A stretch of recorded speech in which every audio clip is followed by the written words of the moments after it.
Hello you guys! Today I'm here to talk about something very, very dear to my heart, which is mental health education in schools, or the lack thereof. So you may be asking yourselves, why is she talking about this today?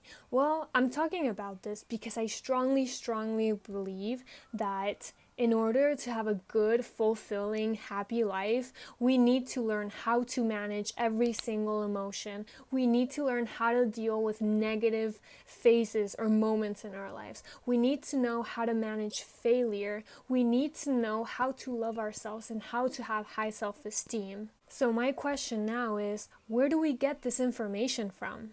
Where? We can't get it from our parents because our parents aren't psychologists, or at least most of them aren't.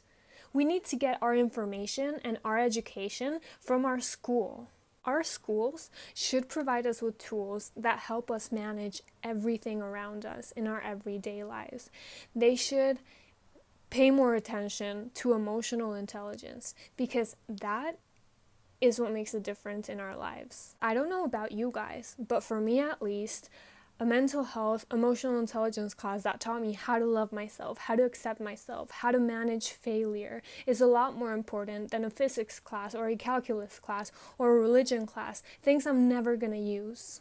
And yes, math, physics, biology, chemistry, literature, history, it's all important. We should all know this. But the system is making it seem more important than our mental health. If you ask me, this is a huge mistake. A couple months back, I surveyed about 100 people, and I'm going to show you the data that supports my statement. So of the 100 people that I surveyed, 70% of them have never received any sort of mental health education, while the other 30% have, but most of these people have only received sexual education and healthy love relationship type of education.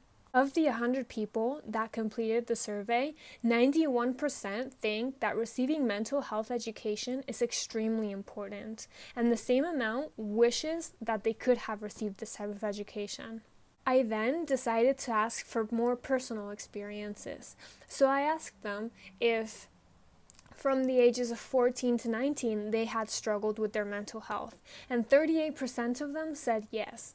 38, that's more than 1/3 of the people that I asked.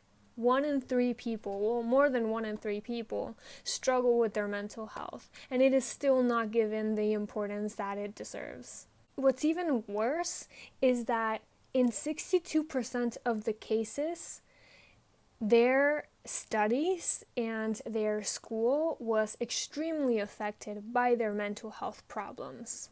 This means that out of every 25 students, 6 of those students struggle in school because of their mental health problems, and it is still not talked about. How is this even possible? But not only that, also, after motor accidents, the 2 highest mortality rates are due to suicide and cardiovascular disease due to eating disorders in teenagers. I'm sharing all of this information with you guys to make you see how important mental health education is. It can prevent us from spiraling and from drowning in a hole of mental health problems. I'm not saying it's gonna save all of us from having mental health problems, but it can probably help some people. And if it helps one person, it is worth doing.